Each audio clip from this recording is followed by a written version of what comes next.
famille, comment ça va?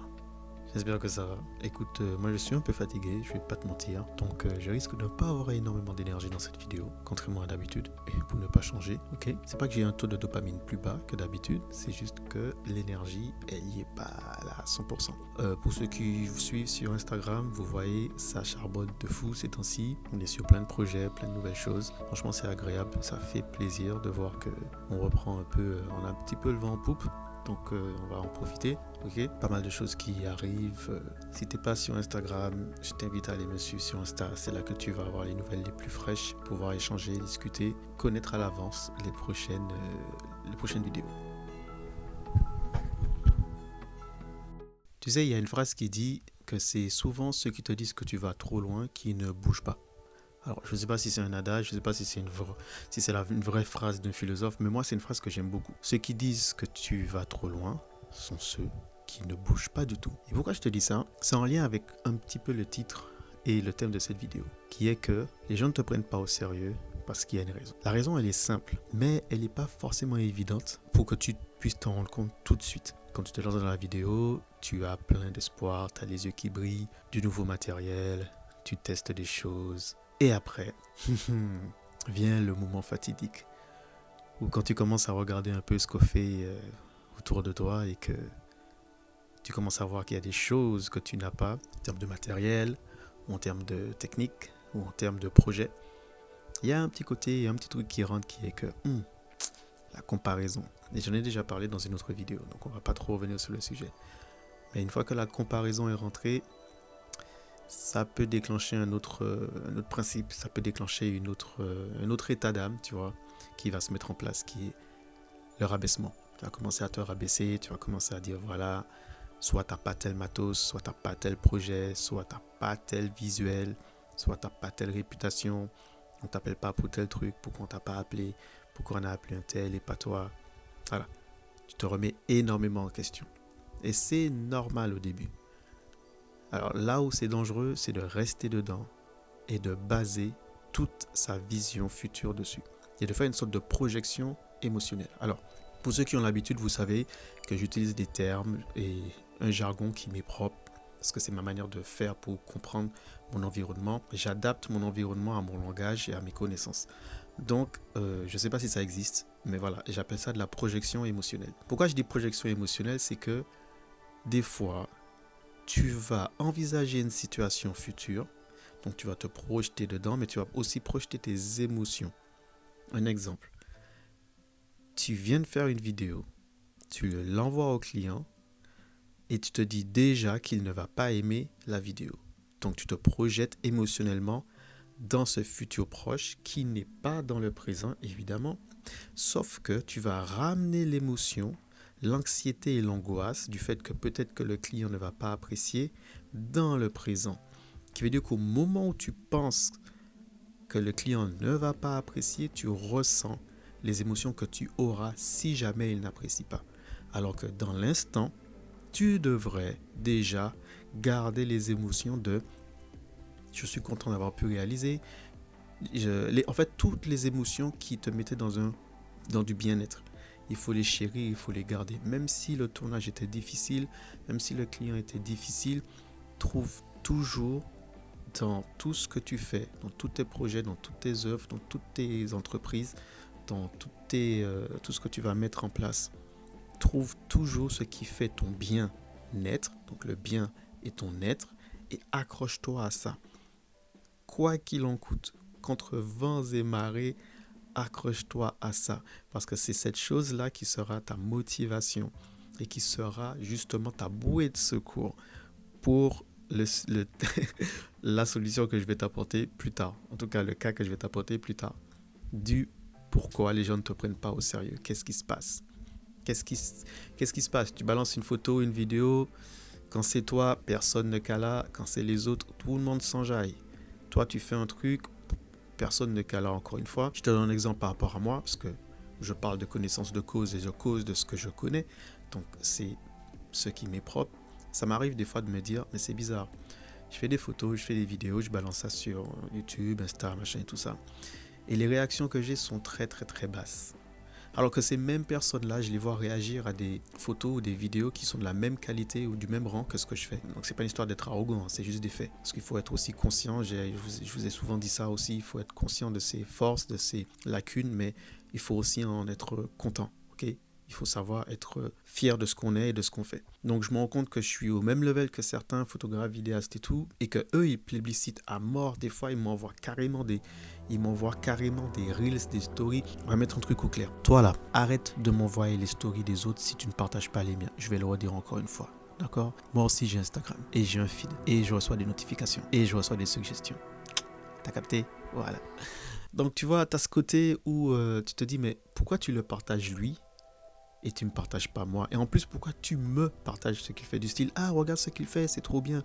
Donc, ce que je fais, c'est pas bien. Tu vois, et ce sont ce genre de réflexions qui peuvent tourner dans ta tête et qui peuvent devenir négatifs. Ensuite, tu deviens parano. Ensuite, tu commences à te dire que personne ne veut booster ce que tu fais. Et du coup, tu commences à te dire, mais au final, est-ce qu'on me prend au sérieux? Est-ce que ce que je fais aux yeux des autres a une... comment expliquer ça? Est-ce que ce que je fais aux yeux des autres a de la valeur, a une... est-ce que je suis à ma place? Est-ce que, comment dire ça, je suis légitime?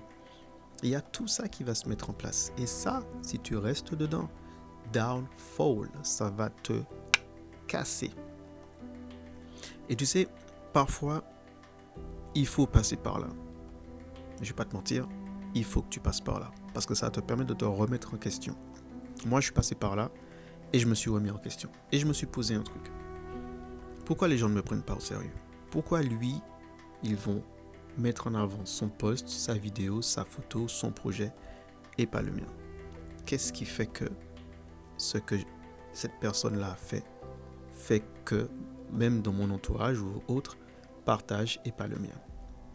Je me suis dit, il y a forcément quelque chose que lui, il fait que je ne fais pas. Et c'est là que j'ai cherché. Et c'est pour ça que je vais revenir à la phrase d'avant. C'est toujours celui qui dit que tu vas trop loin, qui ne va nulle part. Et l'une des choses qui fait que les gens ne te prennent pas au sérieux, c'est parce que tu ne vas pas au bout des choses. C'est que tu t'arrêtes. Tu ne pousses pas assez ce que tu fais.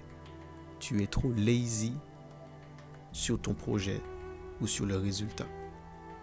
Tu attends trop à ce que ce soit les autres qui portent ton projet. C'est toi qui dois être le porteur de ta flamme. C'est toi en fait.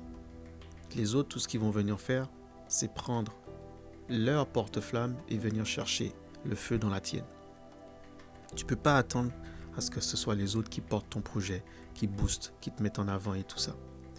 Parce que tant qu'ils n'auront pas vu ce qu'ils peuvent avoir de bénéfique dans ce que tu proposes, ça ne les intéresse pas en fait.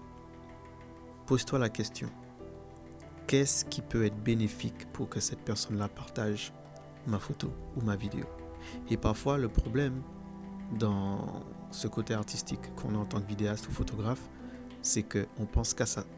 J'allais dire un mot, pardon maman, mais non, on pense qu'à soi et on dit ouais, que les gens aiment ou que les gens n'aiment pas, je m'en fous.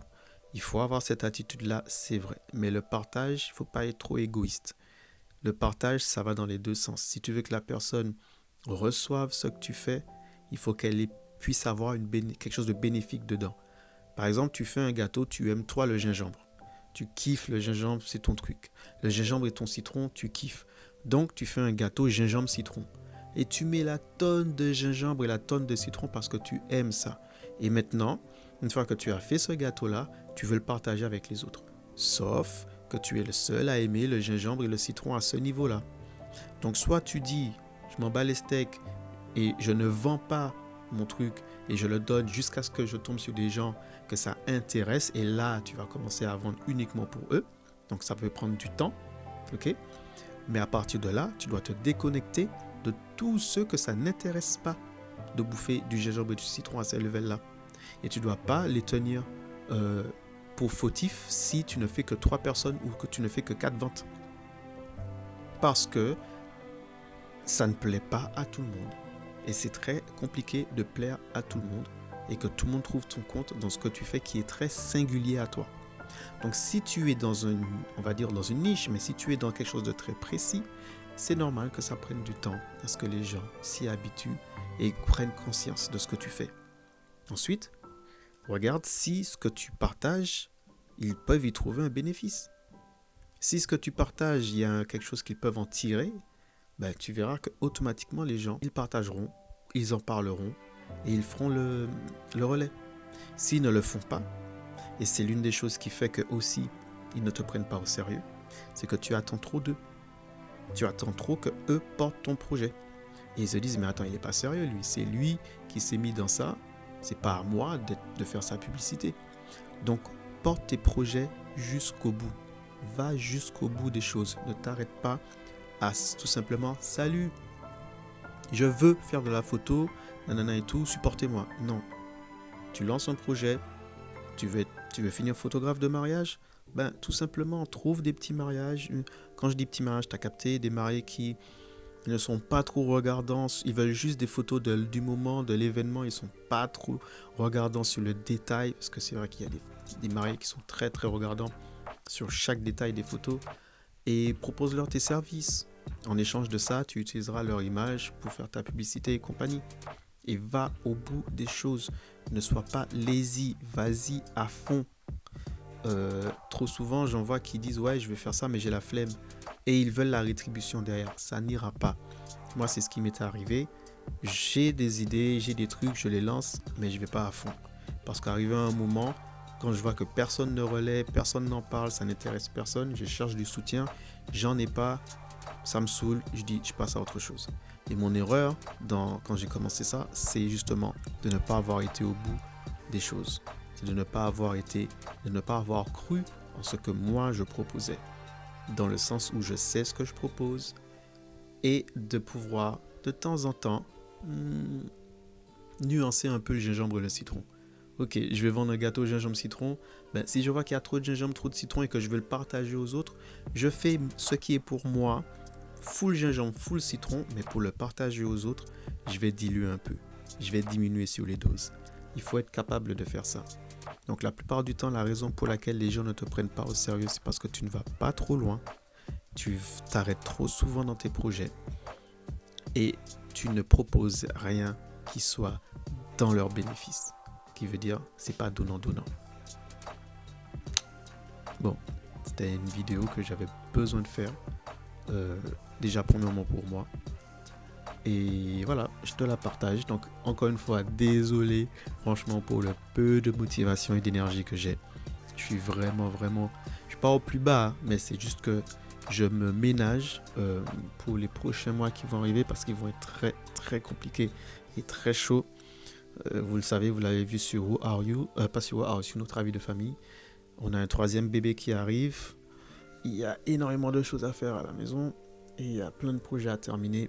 Donc je me ménage, je prends mon temps pour quand je vais rentrer en mode berserk, je puisse avoir assez d'énergie pour continuer. Donc la Flow Family, merci à toi qui écoute et qui est là, qui me soutient, qui est présent. Merci à vous sur Insta qui me suivez, qui partagez avec moi, on échange. Bien sûr Instagram, c'est là que tu vas me trouver. La plupart du temps en story, en direct. Je vais peut-être reprendre les directs TikTok. Ouais, je pense que j'ai des sujets qui reviennent là. Donc je vais peut-être les reprendre. Et j'espère que cette vidéo t'aura plu. Et si c'est le cas, n'hésite pas à mettre ton like, ton commentaire, ton abonnement, à partager. Et je te dis à la prochaine vidéo. Tchuss la famille.